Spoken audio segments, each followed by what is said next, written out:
Listen on the air. Up there, down there, fairies everywhere. Oh, hark, oh, hear, don't you hear the tune? Fairy, fairy pipers on the little silver moon. Oh, if you doubt, Tonsilla Lavoris was a very famous singer and entertainer. No, I had heard about her and her career. In fact, I think her career was manufactured in my mind. I loved to sing, and I loved things that were fun and humorous.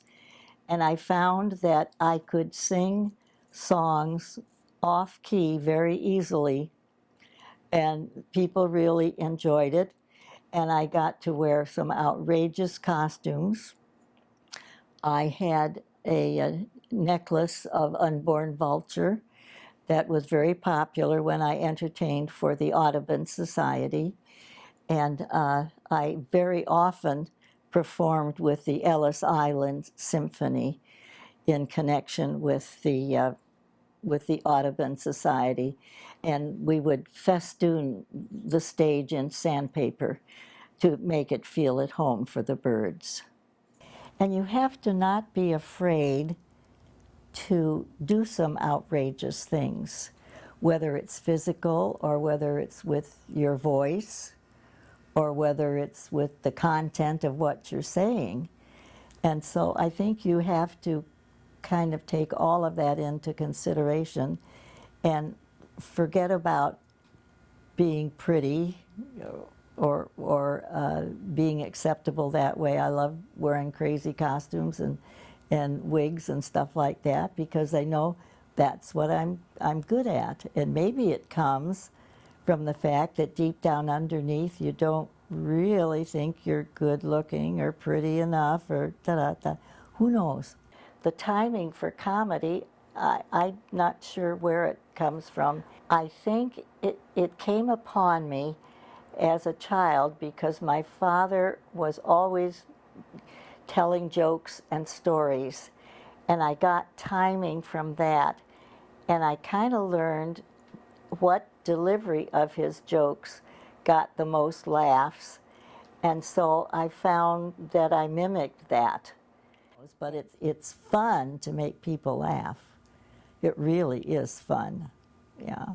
So you're willing to sacrifice what society says you should be, what your role should be as a proper woman. You have to be willing to stretch the boundaries on that. And I've done that all of my life. Sometimes I come off as being quite flippant, but I'm not really. On every tree there sits a bird, singing a song of love. On every tree there sits a bird, and every one I ever heard. I started singing in the children's choir at my church in Lakewood, Ohio, at age 5. And I've been in church choirs and, of course, school choirs ever since then. And I think the marvelous sacred music that is available is my first line of expression of my faith.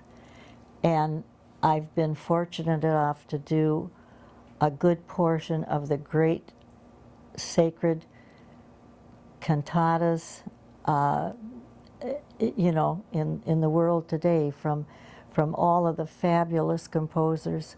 And I've been in marvelous community choruses. I've had wonderful training that way. And I directed a church choir for 7 years. And I find that music is the most marvelous way to worship, where we have all these beautiful pieces of sacred music that are up on the shelf, that our community choirs of today who are doing these fine works are keeping this alive and doing us a great service, because that is beautiful, beautiful music. Yeah. And I feel so fortunate to have been a part of it for all these years. Yeah, I'm the lucky one.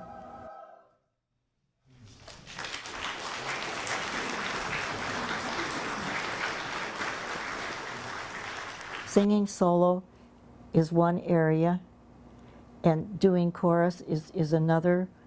It's another whole area of doing the music, and so I like either one. I love thee now and for eternity. I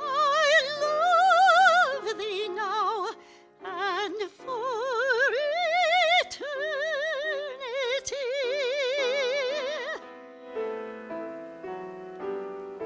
Opera is not happy, and what I always think is amazing is how the heroine or the hero can die lying down and sing those arias. I mean, that to me seems like an impossible task. So, you know, I'd say the majority of your operas are tragedies at one level or another. So, operettas, of course, are lighter, and they also have dialogue in them, which your grand opera usually does not. And when 1962 came around and we had the World's Fair in Seattle, Seattle Symphony said that they would celebrate the World's Fair by putting on an opera. And they picked a major opera, Aida by Giuseppe Verdi. This was not Seattle Opera. This was strictly Seattle Symphony under the direction of Milton Katims, who was the conductor at that time. They called upon Leonard Moore, who was directing Seattle Chorale, to get chorus people because we had many good singers. And so we from the chorus, having never done opera or anything like it, we auditioned. We had to sing in Italian, and you know, I could do that.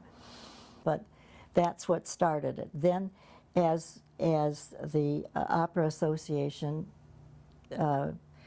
grew and expanded, and certainly their budget expanded too, then we had to audition to be in the permanent chorus, and that cut out a lot of people who didn't pass the audition. And then we were salaried, and so the 16, 17 years that I sang with Seattle Opera in their resident chorus, it paid for my voice lessons, for further voice lessons. It paid for braces for the kids. It, you know, so it wasn't. It certainly was not a salary that you could subsist on, but it did some real nice things. But I would much prefer to do musicals. That's what I really, really love. And Quilters is the story of the women who gave up their lives, some of them, to follow the dream of their husbands in covered wagons and horses. And they had babies on the trail. They lost babies on the trail. They lost children. They lost husbands. They themselves sometimes died in childbirth or other areas. But the one thing that they loved and that was so important in their lives was making quilts, and they saved every tiny little piece of material that had belonged maybe to a child that had died, or even living children, that would remind them of an occasion, of a happening, of a family member. they saved every scrap of material and would fit that into their quilts. And so their quilts told a tremendous story.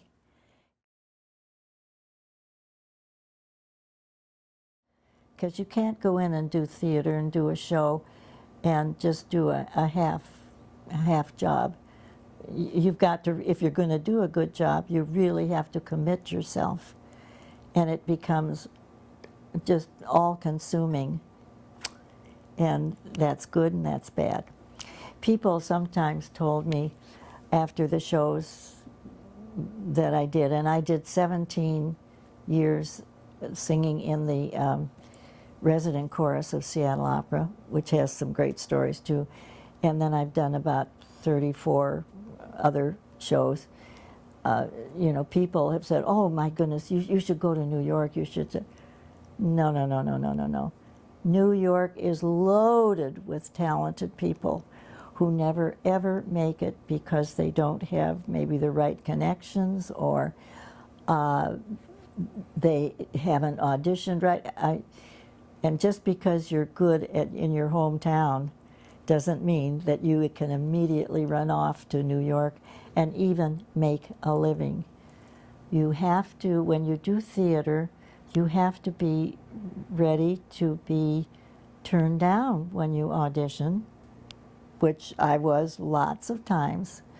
Maybe the director didn't see in you the appearance of the character he wants, or who knows. And so you have to be prepared for rejection. And lots of times it's rejection in a big way. So I think doing a life in theater is very difficult. Absolutely vital, yeah. I mean, any performer, comedian or otherwise, will tell you unless there's, you know, a response, and kind of a fast one, it affects you very, very much.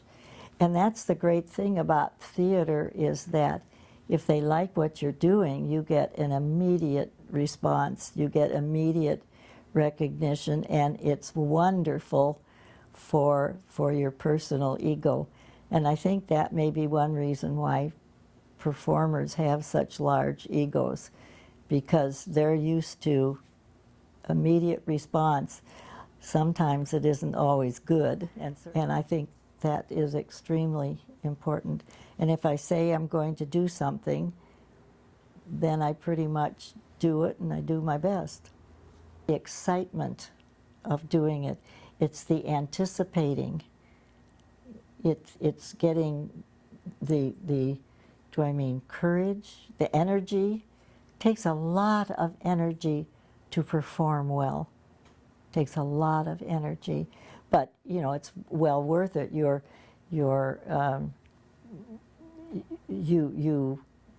pick up on the role, and you gain energy, and you get excited about it.